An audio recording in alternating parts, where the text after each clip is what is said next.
এই মুহূর্তে একটা ব্রেকিং নিউজ না দিলেই নয়। নিশীথ প্রামাণিক কেন্দ্রের মন্ত্রী, এবারের তিনি প্রার্থী কোচবিহারের বিজেপির প্রার্থী।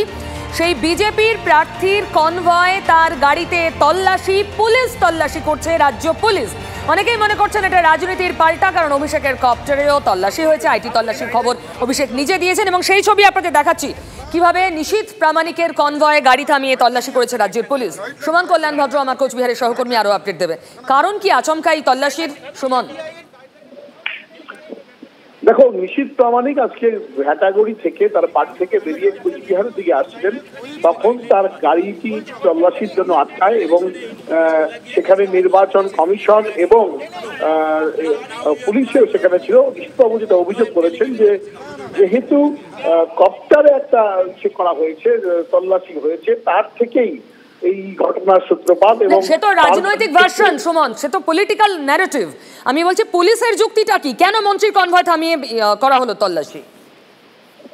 দেখো, পুলিশের যেটা বক্তব্য এবং ইলেকশন কমিশনের যারা সেখানে ছিলেন তাদের যেটা বক্তব্য যে রুটিন তল্লাশি হচ্ছে, সেখান দিয়ে যে সমস্ত গাড়িগুলো যাচ্ছিল সকলকেই তল্লাশি করা হয়েছে এবং সেক্ষেত্রে মন্ত্রীর গাড়ি যখন দিক দিয়ে যায় তখন তার গাড়িকেও সেই তল্লাশি করা হয়েছে। মন্ত্রীর সঙ্গে সিকিউরিটি অফিসার যারা ছিলেন, যারা মন্ত্রীর এই সিকিউরিটির দায়িত্বে থাকেন, তারা তখন যান, তারা তখন কথা বলেন যে মন্ত্রী এক্সাম্পটেড ক্যাটাগরিতে পড়েন, তার ক্ষেত্রে কেন এটা হচ্ছে। পরবর্তীতে নিশীথ প্রামাণিক কিন্তু গাড়ি থেকে নেমে আসেন এবং তিনি বলেন যে তার গাড়ি তল্লাশি করতেই পারেন, করুন।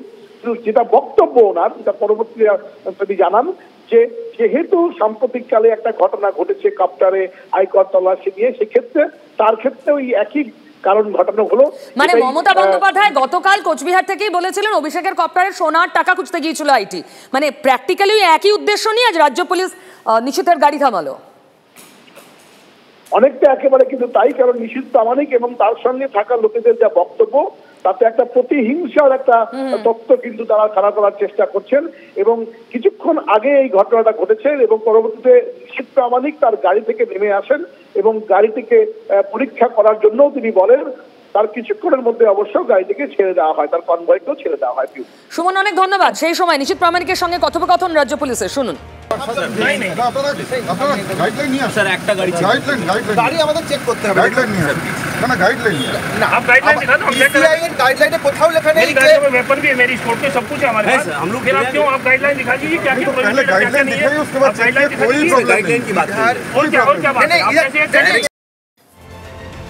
আমার সঙ্গে অতিথিরা আছেন, চলুন তাদের কাছে যাই। মৃত্যুঞ্জয়, ইটের বদলা পাটকেল পরিষ্কার বলছে বিজেপি। প্রথম কথা, যদি ইটের বদলা পাটকেল হয় তার মানে মেনে নিতে হবে যে ইটটা মারা হয়েছিল এবং মানে ইচ্ছাকৃত মারা হয়েছে।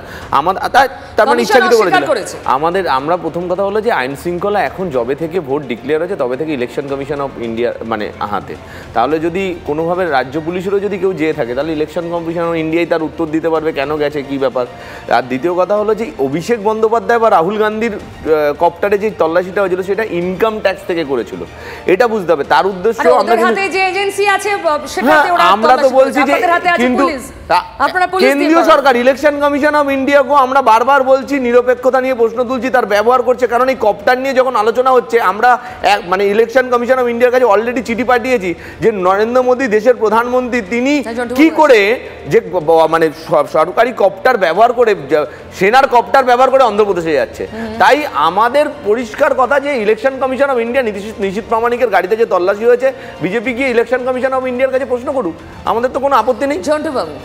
কপ্টারের বদলা গাড়ি না, এটা কমপ্লিটলি পলিটিক্স হতেই পারে, কিন্তু আমার প্রশ্নটা হচ্ছে যখন এমসিসি লাগু থাকে, অর্থাৎ প্রশাসনটা যখন একটা নির্দিষ্ট স্ট্যাটুটরি বডির হাতে চলে যায়, সেখানে ইনকাম ট্যাক্স রেট করুক কিংবা পুলিশ রেট করুক, তারা কিন্তু কনফার্মেশন দিতে হয় বা অ্যাকনলেজমেন্ট দিতে হয় নির্বাচন কমিশনকে। আমরা কি কেউ জানি যে কপ্টারে যখন নির্বাচন রেড পড়েছিল আয়কর দপ্তরে, কিংবা আজকে যে রেডটা হলো স্টেট পুলিশ করেছে, নির্বাচন কমিশন কি অ্যাকনলেজ করেছিল? যদি না করে থাকে তাহলে কিন্তু এটা ভীষণ একটা বড় অন্যায় কাজ বা বেআইনি কাজ হয়েছে। কারণ এই কম্পিটিটিভ পলিটিক্সটাও করতে হবে কিন্তু এমসিসি লাগু হওয়ার পরে নির্বাচন কমিশনকে ওরিয়েন্ট করে একদম নয়। ফলে আমরা কি কনফার্ম জানি আয়কর দপ্তর সে যতই হোক, এক্সেপ্ট কোর্ট অর্ডার ছাড়া, কোর্ট মনিটরিং ছাড়া, যদি কোনো জনপ্রতিনিধি বা কোনো ক্যান্ডিডেট বা কোনো ইয়েতে কোনো রকম অ্যাক্টিভিটি করে, বিশেষ করে জনপ্রতিনিধিদের, তখন কিন্তু নির্বাচন কমিশনের ক্লজ মেনে তাকে যেতে হবে। আমার পুরো খেয়াল আছে শীতলকুচি কাণ্ডের পরে কমিশন তো বলেছে সিভিল এভিয়েশনকে খবর দেওয়া হয়েছিল একদম রুটিন মেনে নিয়ম ফলো করে তারপরেই ওখানে গিয়ে। তাহলে আজকে কনফার্ম হন এই পুলিশ কি নির্বাচন কমিশনকে জানিয়ে মাননীয় এক্স যে যিনি মন্ত্রী তার কেন্দ্রীয় মন্ত্রীর ইয়েতে গেছেন কে জানি না। অভ্র দেখুন, ইলেকশন কমিশনের তত্ত্বাবধানে যেই রুটিন সিজারগুলো হয়েছে বা সার্চ অপারেশনসগুলো হয়েছে সারা দেশব্যাপী 4,650 কোটি টাকা কিন্তু অলরেডি সিজড হয়ে গেছে এবং শতকরা আপনি যদি দেখেন অ্যাভারেজ করলে দেখা যাচ্ছে পার ডে 100 কোটি টাকার উপর সিজ হয়েছে, বিভিন্ন রাজ্য থেকে সিজ হয়েছে এবং বিভিন্ন সেন্ট্রাল এজেন্সিসের মাধ্যমে এই টাকাটা কিন্তু সিজ হয়েছে, যেটা ইলেকশনের কারণে বিভিন্নভাবে লাগানোর পরিকল্পনায় বেশ কিছুজন ছিলেন।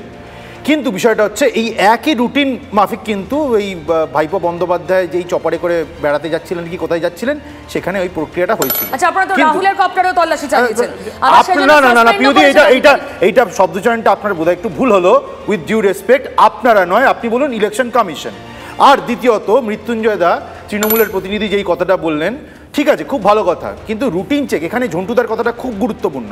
এটা যদি রাজ্য সরকারের অধীনস্থ রাজ্য পুলিশ, যেটা এখন ইলেকশন কমিশনের কাছে দায়বদ্ধ, তারা যদি এই চেকটা করে থাকে, তাদের কাছে কি অথরিটি ছিল, তাদের কাছে কি পারমিশন ছিল?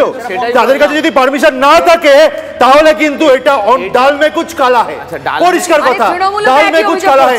এবং প্রতিমন্ত্রী কিন্তু ওটাই বলেছেন, নিশীথ প্রামাণিক ওটাই বলেছেন যে আপনারা গাইডলাইনটা দেখান।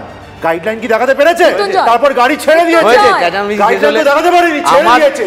প্রথম কথা হলো যে আমি প্রথমেই বললাম যে ইলেকশন কমিশন অফ ইন্ডিয়ার কাছে প্রশ্নটা করুক, কারণ আইন শৃঙ্খলার এখন চলে গেছে ইলেকশন কমিশন অফ ইন্ডিয়ার হাতে।